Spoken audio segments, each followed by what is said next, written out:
Brigadier retired वकार हसन साहब ने हमें ज्वाइन किया। बहुत शुक्रिया सर आपके वक्त का। सर, अगर हम देखें तो हमारे मुल्क को दोनों जानिब मगरबी और मशरक़ी बॉर्डर पर जो भारत की जानिब से चैलेंजेस का सामना है और दीगर ममालिक की जानिब से जो चैलेंजेस का सामना है, ऐसे में अपनी फौज का मोराल डाउन करना और उसके ऊपर इस तरह की तोहमतें लगाना, आप क्या समझते हैं ये मुनासिब तरीका है? इसमें थोड़ा सा बैकग्राउंड मैं एक्सपेंड करूंगा। बेसिकली ये 9 मई का जो वाक़या है, इसको पर्सपेक्टिव में आप देखें, it is not one odd thing कि सडनली चीजें अरप्ट हुई और जो है आवाम बाहर निकल आई। बेसिकली अगर आप देखें जो पॉलिटिकल पार्टी ने ये किया है, they were doing it over a period of 1 year.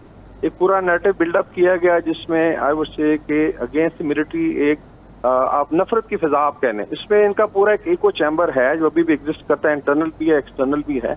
और बाहर से अगर आप 9 मई की इनकी कॉज सिर्फ the way they were plotting the people की जी आप फलां जगह चले जाएं, फलां एड्रेस पे पहुंच जाएं, और they try to even hit the rank and file of the military, तो उससे बड़ा क्लियर होता है कि ये कोई वन आउट इवेंट नहीं था, ये बड़ा ऑर्केस्ट्रेटेड था।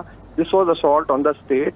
और इसके अंदर मिलिट्री के अगर आप शोधा के मॉन्यूमेंट्स की वेंडलाइजेशन, उसका एक खास पर्पज था। साइकोलॉजिकली आप कोर्ट को ऐसी जगह हिट करें जहाँ बहुत सेंसिटिविटी है, getting into senior officers residence, उसको बर्न करना, एयर बेसिस में घुसने की कोशिश करना, and then attack on the GSP, बहुत बड़े बड़े सिंबल्स हैं। वो ठीक है कि फौज ने रिस्ट्रेंट रखा बिकॉज डिजाइन प्रॉब्ली ये था कि इसके अंदर ब्लड शेड हो, तो फैल रोड पे लाशें बिछ जाएं, and then it would have become an international event. जो अल्लाह ने किया कि वो कामयाब नहीं हुआ, और अभी ये शोर मचा रहे हैं जी कि हमारे साथ ये हो गया वो हो गया। तो एक तो ये इसका बैकग्राउंड है। अभी आते हैं कि जो 9 मई के बाद इतना डैमेज हुआ है पीटीआई को, मैं सीधी सीधी बात करूंगा in terms of its reputation और the way they have operated, मतलब it's worse than TTP. I would say कि टीटीपी भी इतना नहीं कर सके जितना इन लोगों ने किया है। तो अभी एक डैमेज कंट्रोल एक्सरसाइज भी और डिफ्लेक्शन है कि जिसमें ह्यूमन राइट्स का मसला है, इसके अंदर खवातीन का, हालांकि इसके ऊपर आई थिंक बड़े तरीके से जो पुलिस है उन्होंने सारे एविडेंस दिए हैं कि ऐसी कोई बात नहीं है। अभी आ जाते हैं जो फॉर्मेशन कमांडर कॉन्फ्रेंस है, की इंपॉर्टेंस ये है, एक तो साल में एक दफा होती है। इसके अंदर chief interacts with all the formation commander, यानी कोर कमांडर्स के अलावा यू हैव 2 स्टार्स होते हैं जो कमांड में, सो एक डायरेक्ट बातचीत हार्ट टू हार्ट होती है, जिसके अंदर बेशुमार और लेट्स से चीजें डिस्कस होती हैं। लेकिन चूंकि 9 में वाज वेरी क्रिटिकल, तो इंटरनल सिक्योरिटी पे बातचीत हुई है। तो उस लिहाज से ये I think message is very clear. Number 1, the law of the land will take its due course.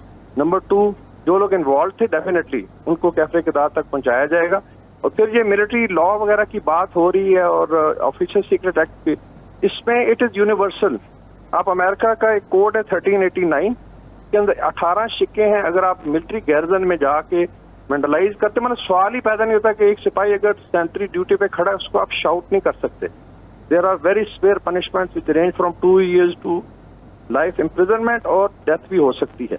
तो ये है यूनिवर्सल। आप इंडिया में चले जाएं, आप कहीं भी चले जाएं, ईरान में चले जाएं, this is what military garrisons are protected by law, और वो जरूरत भी है। वरना हर जो एरा गैरा इस तरह करना शुरू कर दे तो फिर तो मतलब स्टेट नहीं चल सकती। तो आई थिंक उस लिहाज से ये चीज भी बड़ी क्लियरली मेंशन की गई। जी हेलो, जी जी जी ब्रिगेडियर साहब, यहाँ पर मैं आपसे पूछना ये चाहूँगी कि जैसे कि आपने निशानदेही की कि 9 मई का जो वाक़या है वो सिर्फ एक दिन की कार्रवाई नहीं है, उसके लिए प्रॉपर ग्राउंड तैयार किया गया, लोगों की माइंड मैपिंग की गई है प्रॉपर तरीके से। लेकिन अनफॉर्चुनेटली अगर आप तारीख को देखें तो पाकिस्तान में इक़्तिदार में आने वाले सियासतदानों की गुफ्तगू और तरह से होती है और जाते हुए सियासतदानों की गुफ्तगू और तरह से होती है, चाहे वो किसी भी पार्टी से बिलोंग करते हो।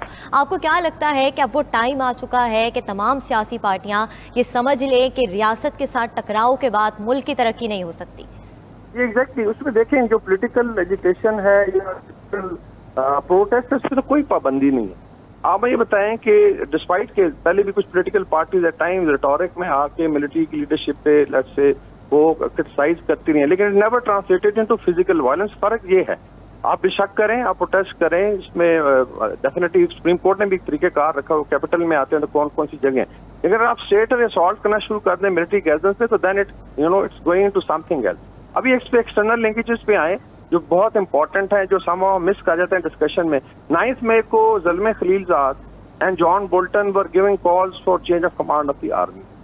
द खुदा का वास्ता है, मतलब आप कौन सी दुनिया में रह रहे हैं कि आप वहां से सिर्फ एक पोलिटिकल पार्टी को सपोर्ट करने के लिए, and then there were calls by PTI troll जो बाहर बैठे हुए थे, इनका इको चैम्बर है, वो भी यही कॉल्स कर रहा था। तो इसका मतलब है कि ये कुछ सादा चीज नहीं, was a design to bring chaos number 1 between military and civilians. जो हमारी लेट्स से हमारा एक आई वुड से रोमांस है आर्मी का, मिलिट्री का, with the people of Pak, and then was within the military rank and file, जो अल्लाह ने किया नाकाम हुआ। तो ये कॉल्स किस लिए आ रही थी?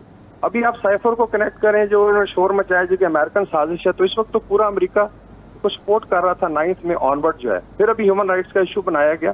तो आई वुड से कि ये चीजें बड़ी जरूरी हैं समझने के लिए। There is a need to also connect with the youth. उनको समझाने की जरूरत है कि ये इस तरीके से पाकिस्तान नहीं चल सकता। अगर ये मिसाल कोई पॉलिटिकल पार्टी पकड़ लेती है, कल पीपल पार्टी के साथ कुछ करते हैं, उठ के जाके 5 कोर में लेट से कराची में गर्दन को जला देते हैं, तो मतलब ये तो प्रेसिडेंस बन गया ना, फिर तो स्टेट एग्जिस्ट ही नहीं कर सकती। तो there are limits I think for everything. अभी कैपिटल हिल पे अमेरिका में जब हुआ, उसमें साल एक बहुत बड़ा मॉब था ट्रंप का, लेकिन ultimately they were taken to task. I think 2000 से ज्यादा लोग थे, अरेस्ट हुए, 1200 को ट्रायल किया गया और 18 साल कैद भी दी गई है। तो ये सबसे मेच्योर डेमोक्रेसी, वहाँ पे खवातीन भी थी, हजरात भी, किसी को छोड़ा नहीं उन्होंने। Anybody who entered with that violent attitude. तो ये बड़ा जरूरी है कि आप जो है इस चीज को पूरे पैराए में देखें। और आर्मी ने आज जो आई थिंक आर्मी चीफ ने जो आई थिंक चीजें सामने रखी है, बड़ी जेन्युइन डिमांड है। Law of the land will take its due course, और उसके अंदर आई थिंक उनको मौका भी दिया जाएगा डिफेंस का, और जो जिम्मेदार है उनको आई थिंक करार वाकई सजा दी जाएगी। अच्छा ब्रिगेडियर साहब, 9 मई के जो शरपसंद अनासिर थे उनके खिलाफ जब कानूनी कार्रवाइयाँ हुई, उसको सियासत से जोड़ा गया, खासकर मिलिट्री एक्ट पर बहुत उंगलियां उठाई गईं। आप क्या समझते हैं इनके खिलाफ क्या मजीद कानूनी कार्रवाई होनी चाहिए, और जो अनासिर इसको सियासत से जोड़ रहे हैं वो इससे क्या हासिल करना चाहते हैं? एक तो जो पाकिस्तान आर्मी एक्ट है या ऑफिशियल सीक्रेट एक्ट है, ये यूनिवर्सल है। दिस इज इवन इंडिया में आप चले जाए, मैंने अभी आपको रेफरेंस दिया, यूएस कोड ऑफ कॉन्डक्ट है लॉ का, जो मिलिट्री उसमें जो है 1389 इज अ रेफरेंस, के अंदर 18 शिक्के हैं। Precisely it is to protect the serviceman and the garrison from vandalism.